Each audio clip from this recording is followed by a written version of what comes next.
بسم اللہ الرحمن الرحیم۔ السلام علیکم۔ یہ کتاب آپ کے لیے کاشان بصیرت کی جانب سے ریکارڈ کی جا رہی ہے۔ پارٹ نمبر 3، صفحہ نمبر 41۔ کتاب کا نام ہے اجتہاد و تقلید پر اعتراضات کا تجزیہ۔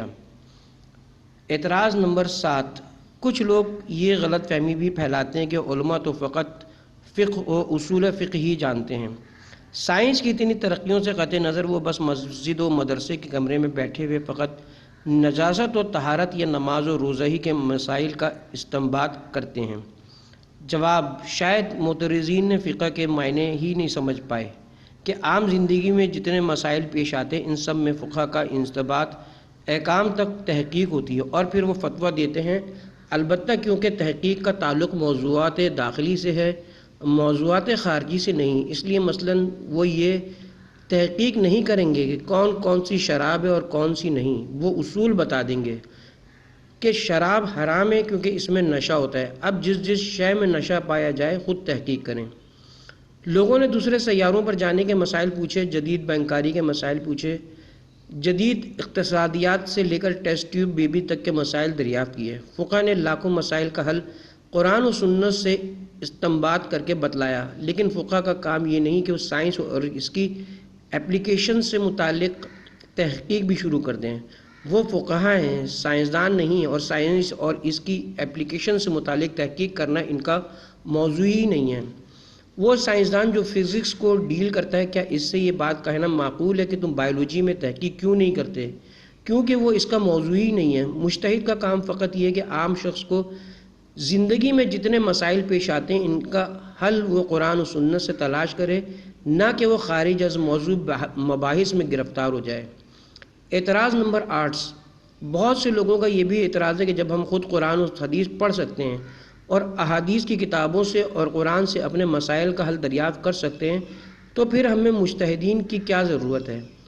جواب، اگر کسی کی علوم قرآن اور علوم حدیث میں اتنی ہی نظر ہو تو پھر وہ شخص خود مجتہد ہے اور اسے واقعی کسی کی ضرورت نہیں، کیونکہ اگر کوئی قرآن میں ناسخ و منسوخ، محکم و متشابہ، مطلق و مشروط آیات لغات عرب کا عالم ہو اور حدیث کے مندرجہ ذیل علوم کا ماہر ہو تو پھر واقعاً اس پر سے تقلید ہی ساقط ہو جائے گی، اور وہ علوم احادیث درج ذیل ہیں جن کو مجتہد بننے کے لیے حاصل کرنا ہوتا ہے۔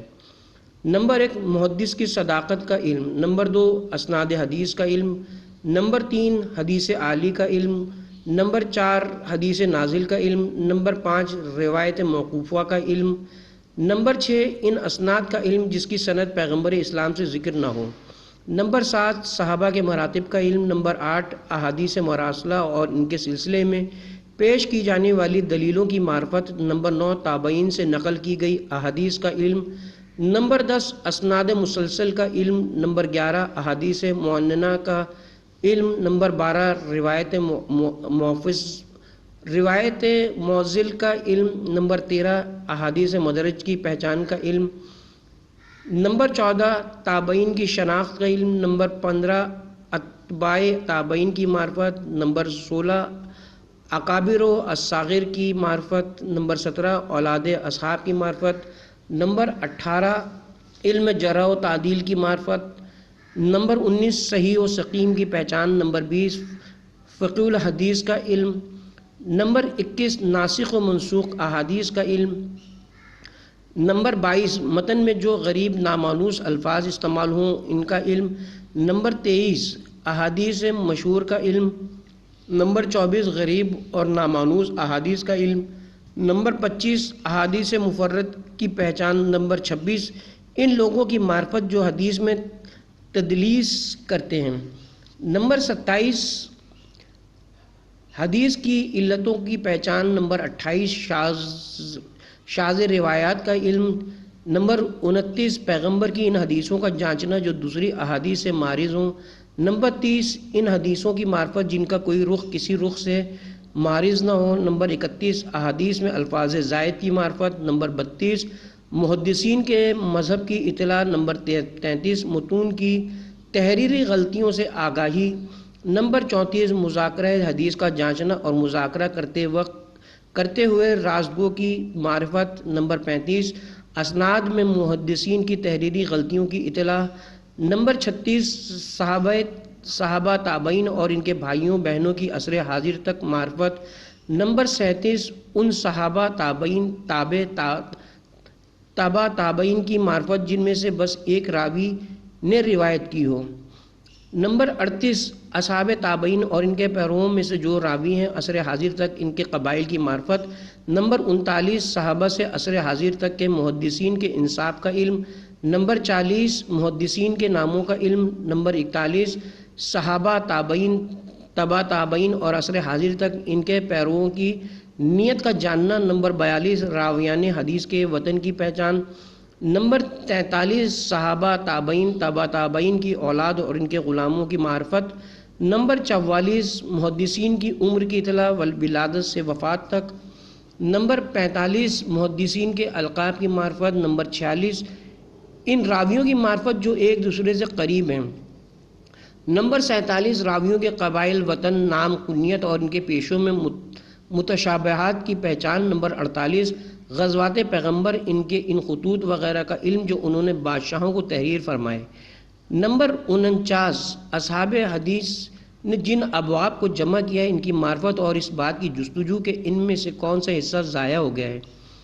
نمبر 50 اس کے علاوہ احادیث کی مندرجہ ذیل اقسام کا علم بھی ہونا چاہیے۔ نمبر 1 صحیح، نمبر 2 حسن، نمبر 3 ضعیف، نمبر 4 مسند، نمبر 5 متصل، نمبر 6 مرفوع، نمبر 7 موقوف، نمبر 8 مقطوع، نمبر 9 مرسل، نمبر 10 معضل، نمبر 11 تدلیس، نمبر 12 شاذ، نمبر 13 غریب، نمبر 14 منین، نمبر 15 معلق، نمبر 16 مفرد، نمبر 17 مدرج، نمبر 18 مشہور، نمبر 19 مصحف، نمبر 20 عالی، نمبر 21 نازل، نمبر 22 مسلسل، نمبر 23 معروف، نمبر 24 منکر، نمبر 25 مزید، نمبر 26 ناسخ، نمبر 27 منسوخ، نمبر 28 مقبول، نمبر 29 مشکل، نمبر 30 مشترک، نمبر 31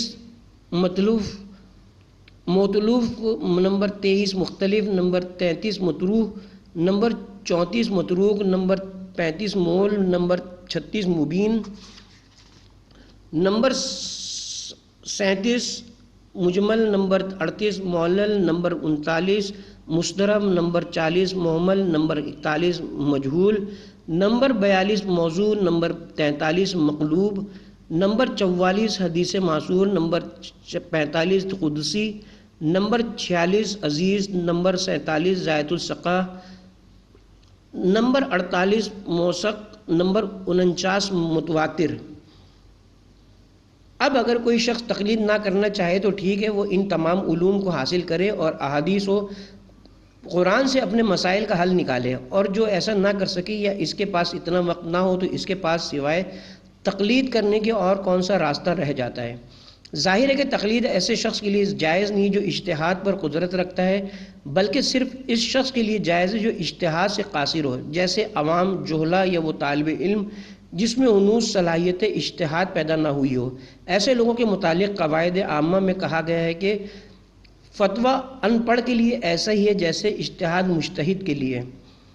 عوام کے لیے مجتہدین کے فتووں کی وہی حیثیت ہے جو شرعی دلائل کی مجتہدین کے نزدیک، اور عوام کے لیے تقلید کا جائز ہونا ایک معقول بات ہے، کیونکہ اجتماعی اور اقتصادی زندگی کا تقاضا یہ کہ بعض لوگ صنعت و حرفت کے مختلف موضوعوں، مختلف پیشوں میں مشغول ہوں، پس اجتہاد کے مواقع پر اسی شخص کو حاصل ہیں جو علم فقہ اور اصول فقہ میں مہارت تعامہ رکھتا ہو، لیکن جس کو یہ مواقع حاصل نہ ہو یا وہ مہارت تعامہ نہ رکھتا ہو تو اس پر مجتہدین کی تقلید عقلاً و شرعاً واجب ہے، اس آیت پر عمل کرتے ہوئے کہ اگر تم علم نہیں رکھتے تو اہل علم سے پوچھو۔ اعتراض نمبر 9، بہت سے افراد یہ اعتراض بھی کرتے ہیں کہ امام نے غیبت کبریٰ میں جاتے ہوئے تقلید کے لیے اپنے خصوصی نائبین کیوں نہ بنائے تاکہ ان کے وسیلے سے شیعہ ان سے رابطہ کر کے اپنی مشکلات حل کرواتے۔ امام کا خصوصی نائب تقلید کے لیے مقرر نہ کرنا اس بات کی دلیل ہے کہ تقلید کا حکم اسلامی نہیں ہے، بعد کی پیداوار ہے۔ جواب تاریخ اور روایت سے پتہ چلتا ہے کہ امام کے لیے اتنی مشکل تھی اور جان کا اتنا خوف تھا کہ امام معصوم اپنے چوتھے نائب کے بعد غیبت کبریٰ میں چلے گئے۔ روایت میں کہ امام حسن عسکری علیہ السلام نے جب حضرت حجت کو بچانے کی غرض سے اپنی وصیت تک میں صاحب الامر کو اپنا وصی نامزد نہ کیا، بلکہ آپ کی والدہ ماجدہ کو وصی بنایا تاکہ وہ ان کے کام انجام دیں۔ امام حسن عسکری علیہ السلام نے بیٹے کی بات کو جان بوجھ کر وصیت میں پوشیدہ رکھا تاکہ ان خطرات سے صاحب الامر محفوظ رہیں جو بادشاہ وقت کی طرف سے ان کو لاحق تھے۔ امام حسن عسکری علیہ السلام اس سلسلے میں اس قدر محتاط تھے اور بیٹے کی ولادت کی خبر کے انکشاف سے بھی اتنے ہوشیار تھے کہ کبھی بھی اس قدر مجبور ہوتے تھے اپنے خاص اصحاب سے بھی تقیہ برت کر اس امر کو چھپا لیتے تھے اور اس پر صورتحال کو مشتبہ بنا دیتے تھے۔ تو جب امام معصوم کے لیے اس قدر دشمنی پائی جاتی تھی اور حضرت حجت کے چوتھے نائب کے انتقال کے بعد حالات اتنے خراب ہو گئے تھے کہ اگر امام ان کے بعد کسی اور کا نام بتا کر جاتے تو دشمن ان نائبین کو بھی آزاد نہ چھوڑتے اور قتل کر دیتے۔ اس کی دوسری وجہ یہ بھی ہے کہ غیبت صغریٰ کے بعد غیبت کبریٰ کا آغاز ہونا تھا اور آہستہ آہستہ لوگوں کو اس بات کا عادی بنانا تھا، کیونکہ عوام الناس کے لیے امام اور رہبر کا نظروں سے اوجھل ہونا اور وہ بھی طویل مدت کے لیے یہ ایک ایسا معاملہ ہے جو نہایت عجیب و غریب اور نامانوس ہے اور اس پر لوگوں کا یقین کرنا مشکل ہے۔ اسی وجہ سے پیغمبر اور ائمہ نے پختہ ارادہ کر لیا تھا کہ اس بات سے لوگوں کو رفتہ رفتہ آشنا کریں اور اس کو قبول کرنے کے لیے ان کے افکار کو آمادہ کریں، لہٰذا وہ وقتاً فوقتاً غیبت کی خبر دے کر زمانے غیبت کے دوران لوگوں کو تکلیفوں، غیبت سے انکار اور منکرین کی سزا، ثبات قدم کا ثواب اور زمانے ظہور کے انتظار کی باتیں لوگوں کو سناتے تھے۔ کبھی اپنی رفتار و گفتار سے عملی طور پر غیبت کی شبیہ فراہم کرتے تھے۔ مسعودی نے اس بات وصیہ میں تحریر کیا ہے کہ جب امام حسن عسکری علیہ السلام امام ہادی کی جگہ تشریف فرما ہوئے تو وہ اکثر پردے کے پیچھے سے لوگوں سے کلام کرتے تھے تاکہ شیعہ 12ویں امام کی غیبت کو قبول کرنے پر تیار ہو جائیں۔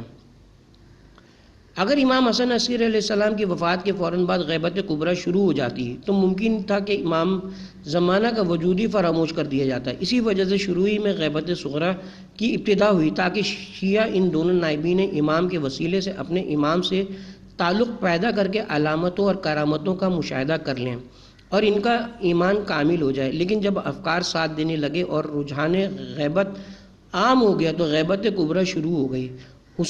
حسین ابن احمد کہتے ہیں کہ امام کے چوتھے نائب علی بن محمد سمری کی وفات سے چند روز قبل میں ان کی خدمت میں حاضر تھا کہ ایک خط جو بارگاہ امام سے جاری ہوا تھا انہوں نے لوگوں کے سامنے پڑھا، جس کا مضمون یہ تھا: اے علی بن محمد سمری، خدا تیری موت کے سلسلے میں تیرے بھائیوں کے اجر میں اضافہ کرے، اس لیے کہ تو 6 دن کے اندر اندر دنیا کو خیر آباد کہہ دے گا۔ اپنا کام مکمل کر، لیکن کسی کو اپنا جانشین نہ بنانا، اس لیے کہ اس کے بعد کامل غیبت شروع ہو جائے گی۔ اس میں امام نے علی ابن محمد سمری کو منع بھی کر دیا کہ کوئی خاص نائب نہ بنانا، کیونکہ نائب خود سے مقرر کرنے کا کام سمری کا تھا بھی نہیں اور غیبت کو بہت ہی طولانی بھی ہونا تھا، جس میں یا کسی یا چند ایک خاص نائبین کی ضرورت نہ تھی، ورنہ بہت سے امام کے نائب ہونے کا دعویٰ کرنے والے پیدا ہو جاتے اور لوگوں کو اپنے غلط افکار سے گمراہ کرتے۔ روایت ہے کہ جب علی بن محمد سمری کی وفات نزدیک ہوئی تو شیعوں کی ایک جماعت ان کی خدمت میں پہنچی تاکہ ان کے جانشین کے بارے میں ان سے پوچھا جائے۔ وہ فرمانے لگے کہ مجھے کسی کو جانشین بنانے کا حکم نہیں ہے، تو لہٰذا اپنے خاص نائبین نہ بنانے کی ایک وجہ تو امت کو جھوٹے نائبین سے محفوظ رکھنا تھا، دوسرا یہ کہ اگر انہیں بتا بھی دیتے تو خطرہ تھا کہ انہیں قتل کر دیا جاتا، اور اگر نائبین بنانی ہی ہوتے تو پھر ضروری تھا کہ غیبت کبریٰ کے فوراً بعد سے لے کر ظہور امام تک کے تمام نائبین کے نام بتا کر جاتے، جو کہ غیر معقول بات ہوتی۔ لہذا امام کے لیے ضروری تھا کہ وہ اصول بتا کر جاتے، اور امام بتا کر بھی گئے کہ آئندہ پیش آنے والے مسائل میں تم ہمارے راویان حدیث کی طرف رجوع کرو، یعنی فقہاء و مجتہدین کی طرف، کیونکہ یہ میری طرف سے تم پر حجت ہیں جس طرح ہم ان پر خدا کی طرف سے حجت ہیں۔ یہ بات بھی کہے بغیر نہ رہ جائیں کہ غیبت امام سے متعلق جتنی باتیں ہیں ضروری نہیں کہ ان میں سے ہر ایک کی حکمت بھی ہمیں پتہ ہو۔ ان میں بہت سی باتیں خدائی راز ہیں، جیسا کہ مختلف روایات سے بھی ثابت ہوتا ہے۔ عبداللہ بن فضل ہاشمی کہتا ہے کہ امام صادق علیہ السلام نے فرمایا کہ فضل، غیبت کا موضوع خدا کے رازوں میں سے ایک راز ہے۔ جب ہم خدا کو صاحب حکمت جانتے ہیں تو ہمیں چاہیے کہ ہم اعتراف کریں کہ اس کے کاموں میں کوئی نہ کوئی حکمت کار فرما ہوتی ہے، چاہے اس کی تفصیل ہمیں معلوم نہ ہو۔ لہٰذا ہماری جو ذمہ داری دیگر ائمہ اور خود 12ویں امام نے بتائی ہے، ہمیں اسی کو اپنانا چاہیے۔ جب امام قائم نے فرما دیا کہ ہمارے راویان حدیث یعنی مجتہدین کی طرف رجوع کرو کیونکہ وہ تم پر ہماری طرف سے حجت ہے، تو لہٰذا ہماری ذمہ داری امام کی حجت کی پیروی کرنے پر پوری ہو جاتی ہے۔ اعتراض نمبر 10، بہت سے لوگ یہ اعتراض کرتے ہیں کہ تقلید میں ساری ذمہ داری مجتہد کی ہوتی ہے، ہماری ذمہ داری نہیں، جبکہ آیات اور روایات سے تو یہ پتہ چلتا ہے کہ ہر شخص اپنے اعمال کا خود ذمہ دار ہے۔ جواب، جب آیات اور روایات سے ثابت ہو چکا کہ خود امام نے تقلید کا حکم دیا ہے کہ مجتہدین کی پیروی کرو، تو اب ان مجتہدین کی پیروی دراصل امام ہی کی پیروی ہے، اور یہ بات بھی ثابت ہو گئی کہ مجتہد جو کچھ کہتا ہے وہ قرآن و حدیث ہی سے کہتا ہے۔ تو اب مقلد کا عمل مجتہد کے فتوے کے مطابق ہی ہوتا ہے، دوسرے الفاظ میں قرآن و حدیث کے مطابق ہوتا ہے، یعنی مقلد کے عمل کی ذمہ داری مجتہد پر بلا واسطہ اور قرآن و حدیث پر بالواسطہ مجتہد ہوتی ہے۔ ہاں، اگر مجتہد قرآن و سنت سے فتوے کو اخذ نہ کرتا اور اپنے ذاتی تعقل کو دین میں جاری کر دیتا تو پھر اس پر یہ ذمہ داری ڈالنا عقلاً و شرعاً صحیح نہ ہوتا، بلکہ مجتہد اپنی پوری صلاحیتوں کو استعمال کر کے یہ فتویٰ قرآن و حدیث سے اخذ کرتا ہے، اس میں اگر وہ غلطی پر بھی ہو، کیونکہ بہرحال وہ غیر معصوم ہے، تب بھی روایات سے پتہ چلتا ہے کہ اس میں بھی اس کے لیے اجر ہے، جیسا کہ رسول اللہ صلی اللہ علیہ وسلم نے فرمایا، جب کوئی مجتہد حکم دینے میں صحیح اجتہاد کرے تو اس کے لیے 2 اجر ہیں، اور اگر اس نے اجتہاد میں غلطی کی تو اس کے لیے 1 اجر ہے۔ اعتراض نمبر 11، ایک عالم کی تقلید کی کیا ضرورت ہے؟ یہ دور تو اسپیشلائزیشن کا دور ہے، اس میں فقہ کے ہر شعبے میں الگ الگ ماہر مجتہدین ہونے چاہیے اور کسی ایک عالم کی تقلید کی ضرورت نہیں ہے۔ جواب، ہماری فقہ کے اعتبار سے مجتہدین کی 2 قسمیں ہیں، نمبر 1 مجتہد مطلق، نمبر 2 مجتہد متجزی۔ مجتہد مطلق وہ ہوتا ہے جو پوری فقہ کے ہر شعبے کا مکمل ماہر ہو، اور اگر کسی ایک شعبے کا بھی وہ مکمل ماہر نہ ہو تو وہ مجتہد مطلق نہیں ہو سکتا۔ مجتہد متجزی وہ ہوتا ہے جو کسی ایک یا چند ایک فقہی ابواب میں مہارت رکھتا ہو، مکمل فقہ میں نہیں، اور یہ فقہی مسئلہ بھی ہے کہ اگر مجتہد عالم سے بھی اوپر نکل جائے تو اس شعبے میں اس مجتہد متجزی کی تقلید ہوگی اور بقیہ شعبوں میں اسی عالم کی تقلید ہوگی۔ اور اگر فقہ کے کئی ابواب کے ایسے ماہرین مجتہدین متجزی سامنے آ جائیں تو جن کی اپنے شعبوں میں مہارت عالم سے بڑھ جائے تو شعبے کے عالم متجزی مجتہد کی اس کے اپنے شعبے میں تقلید ہوگی، لیکن ایسا عملاً ہوتا نہیں ہے۔ مجتہد مطلق کی مہارت عملی طور پر تمام فقہی ابواب میں سب سے زیادہ ہوتی ہے، لہٰذا اس کی تقلید ہر شعبے میں کی جاتی ہے، اور جہاں اس سے مسئلہ حل نہ ہو سکے تو وہ احتیاط واجبی اشکال جیسے الفاظ اپنے رسالے عملیہ میں استعمال کرتا ہے، تاکہ اس کا مقلد اگر چاہے تو اس کے بعد سب سے بڑے ماہر مجتہد کی طرف اس مسئلے میں رجوع کر سکتا ہے۔ حاصل کلام یہ ہوا کہ اجتہاد و تقلید ایک شرعی حکم ہے جس پر اعتراض خدا اور رسول و امام پر اعتراض ہے، اور جو لوگ تقلید کے حرام ہونے کا فتویٰ دیتے ہیں اور لوگوں کو تقلید نہ کرنے کی دعوت دیتے ہیں، آیا وہ خود فتویٰ نہیں دے رہے ہیں؟ کیا لوگوں کے لیے ان کی باتوں کی پیروی اور تقلید کرنا غلط نہیں ہے؟ اگر غلط ہے تو وہ لوگوں کو یہ کیوں نہیں کہتے کہ ہماری گفتار کی پیروی اور تقلید کرنا بھی حرام ہے، ہماری بات نہ ماننا؟ اعتراض نمبر 12، جب خدا، اس کے رسول اور ائمہ کی باتوں میں کوئی اختلاف نہیں ہے، اور جب یہ کہا جاتا ہے کہ مجتہدین خدا، رسول و اہل بیت ہی کے احکامات بتلاتے ہیں، تو پھر ان کے فتووں میں اتنا اختلاف کیوں ہوتا ہے؟ جواب، بہت عرصے سے یہ اشکال دلوں سے نکل کر زبانوں پر آ رہا ہے، اور پھر یہ اعتراض کرنے والے بھی 2 گروہ میں تقسیم ہو گئے۔ ایک گروہ تو مجتہدین کے ساتھ بدظنی کے الجھاؤ میں اس قدر پھنس گیا کہ خوش اعتقادی کے باوجود شکوک کہ اس بھنور سے نکل نہیں پا رہا ہے، اور وہ دوسروں گروہ اس مسئلے کو صحیح طور پر سمجھے بغیر تقلیدی کو چھوڑ بیٹھتا ہے۔ جاننا چاہیے کہ ہر شعبے کی نظری اور فکری مسائل میں اس کے ماہرین کے درمیان اختلاف رائے پیدا ہو جاتا ہے۔ ایسا نہیں ہوتا کہ تمام سائنسدان، ڈاکٹروں اور ماہرین اس شعبے کے تمام مسائل میں ایک رائے رکھتے ہوں۔ پھر آخر اسلامی علوم ہی کے ماہرین پر یہ اعتراض کیوں کیا جائے کہ ان کی ایک رائے کیوں نہیں ہے؟ جب بھی طبی کمیشن تشکیل دیے جاتے ہیں تو ان کے اراکین کے درمیان اختلاف رائے پیدا ہو جاتا ہے، حتیٰ کہ بحث اور مشاورت کے باوجود وہ اختلاف رائے کو دور کرنے اور اس کا کوئی ایک حل تلاش کرنے میں کامیاب نہیں ہوتے۔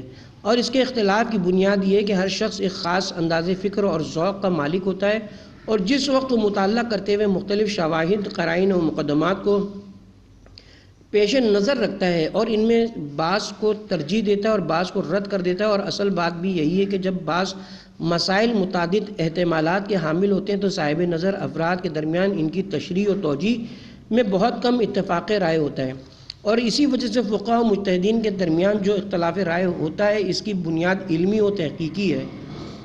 نفسانی خواہشات اور شخصی اغراض کا اس میں کوئی دخل نہیں ہوتا، اور اگر خدا نخواستہ کوئی مجتہد فتوے کے اس مقدس مقام پر نفسانی خواہشات یا ذاتی مفادات کا شکار ہو جائے تو پھر اسلامی حکم کی وجہ سے مجتہد اپنی شرائط پر پورا نہیں اترا اور لوگ اس کی تقلید نہیں کر سکتے۔ لہٰذا اس طرح کا اختلاف رائے علم و فن کے تمام شعبوں میں پایا جاتا ہے، صرف فقہ اسلامی کے شعبے کے ساتھ ہی یہ اختلاف مخصوص نہیں ہے، اور پھر اس اختلاف کا پیدا ہونا بالکل قدرتی اور فطری ہے، جیسا کہ ہماری ذیل کی وجوہات سے بھی ظاہر ہو جائے گا۔ یہ بات ذہن نشین رہے کہ مجتہدین کے درمیان فقہی اختلافات زیادہ تر روایت معصومین میں اختلافات کی وجہ سے ہیں، اور ان اختلافی روایات کی چند ایک وجوہات کا ہم تذکرہ کریں گے۔ پہلی وجہ رسول خدا صلی اللہ علیہ وسلم پر جب بھی کوئی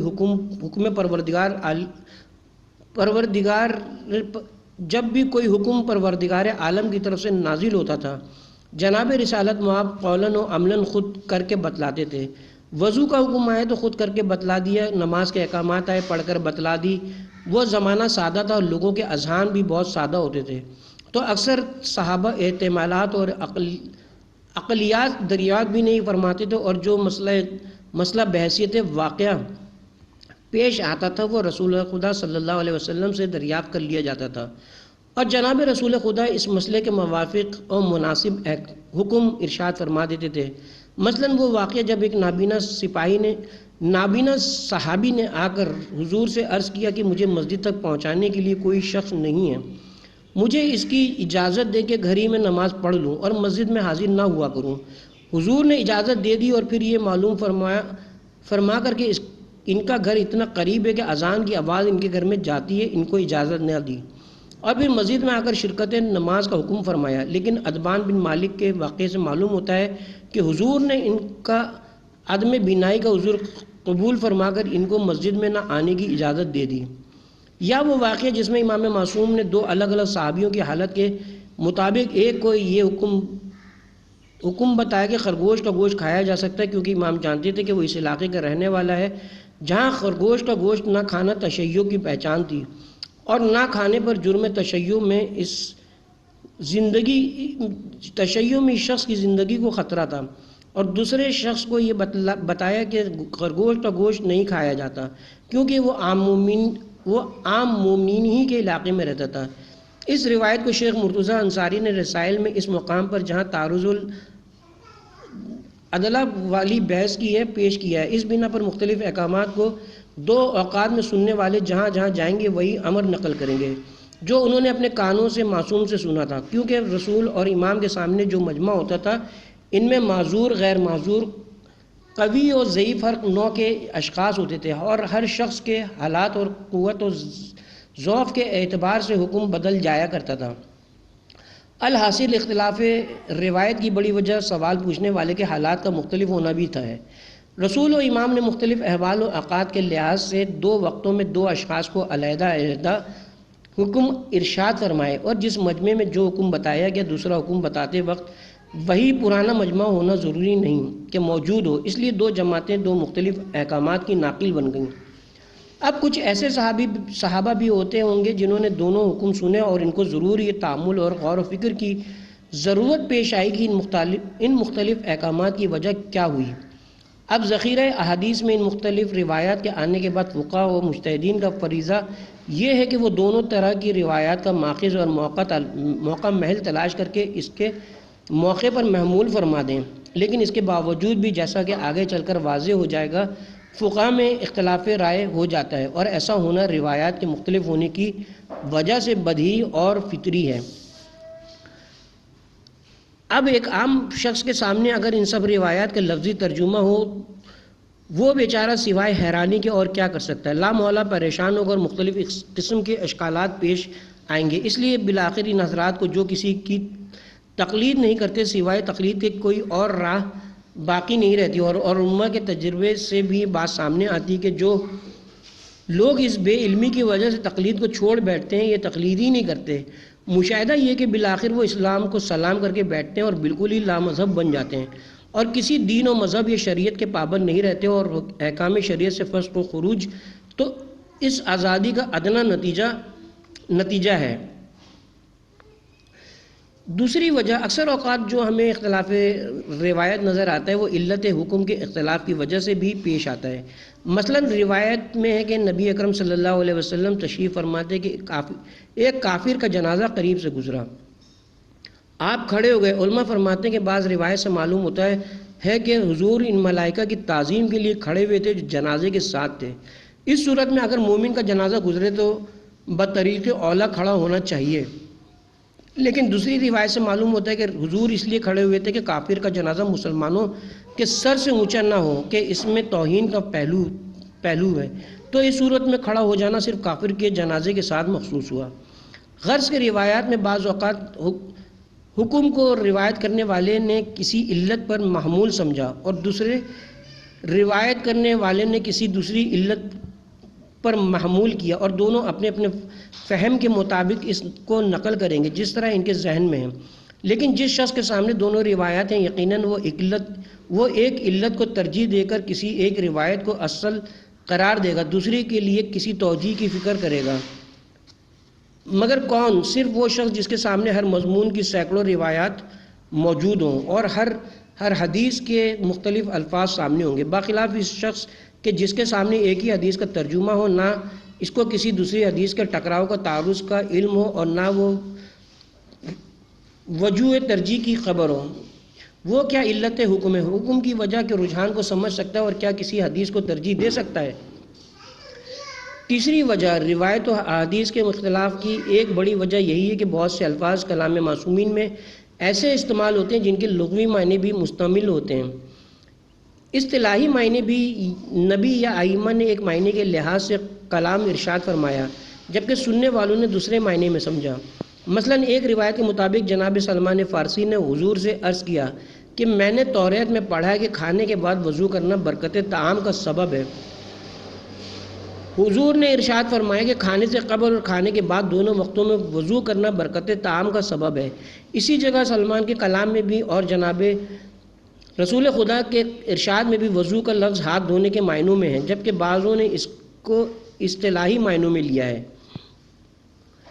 چوتھی وجہ، بعض اوقات مجتہدین میں الفاظ روایت کا مفہوم سمجھنے میں اختلاف ہو جاتا ہے، اور یہ بات بھی واضح ہے کہ جس طرح سے کبھی ایک شعر کے معنی متعین کرنے میں مختلف آراء اور نظریات کا اظہار کیا جاتا ہے۔ بعض کے نزدیک اس کے معنی یہ کہ شاعر کی مراد یہ کہ خدا نے ازراء مہربانی بعض پرندوں کو بعض مچھلیوں کی غذا بنا دیا ہے۔ ماہی صفرا ایک خاص قسم کی مچھلی ہے جو پرندوں کو شکار کرنے کے لیے سطح آب پر تیرتی ہے۔ بعض اس شعر کی تشریح اس طرح کرتے ہیں کہ خدا نے ازراء مہربانی مچھلیوں کو ہوا میں اڑنے والے پرندوں کی غذا بنایا ہے۔ بعض شعراء کے نزدیک اس کے معنی یہ ہے کہ خدا نے ازراء مہربانی فضا کو پرندوں کا حصہ بنایا تاکہ وہ اس میں پرواز کرے، اور دریا کو مچھلیوں کا حصہ بنایا تاکہ وہ اس میں تیرتی رہے۔ لیکن ایک گروہ ان تینوں تشریحات کو قبول نہیں کرتا اور اس طرح شعر کی تشریح کرتا ہے کہ خدا نے عذرائے مہربانی اور بندہ پروری پرندوں اور مچھلیوں یعنی حیوانات کے گوشت کو انسانوں کی غذا قرار دیا ہے۔ یا مثلا شاعر کا یہ شعر کہ دم بھر نہ ٹھہرے دل میں نہ آنکھوں میں ایک پل، اتنے سے قد پہ تم بھی قیامت شریر ہو۔ بعض کے نزدیک یہ شعر شاعر نے اپنے خیالی محبوب کے لیے کہا ہے، اور بعض کے نزدیک اس سے مراد آنسو ہیں کہ جب دل بھر آتا ہے اور پھر آنسو آنکھوں میں آ جاتے ہیں تو وہ آنکھوں میں بھی نہیں ٹھہرتے اور بہہ جاتے ہیں۔ بالکل اسی طرح روایت معصومین کے سمجھنے میں بھی اختلاف ہو جایا کرتا ہے۔ بعض فقہا کے نزدیک روایت کے ایک معنی لیے جاتے ہیں اور بعض دوسرے معنی کو اختیار کرتے ہیں، اور کسی ایک معنی کو اختیار کرنے کے لیے وہ اپنے دلائل بھی رکھتے ہیں۔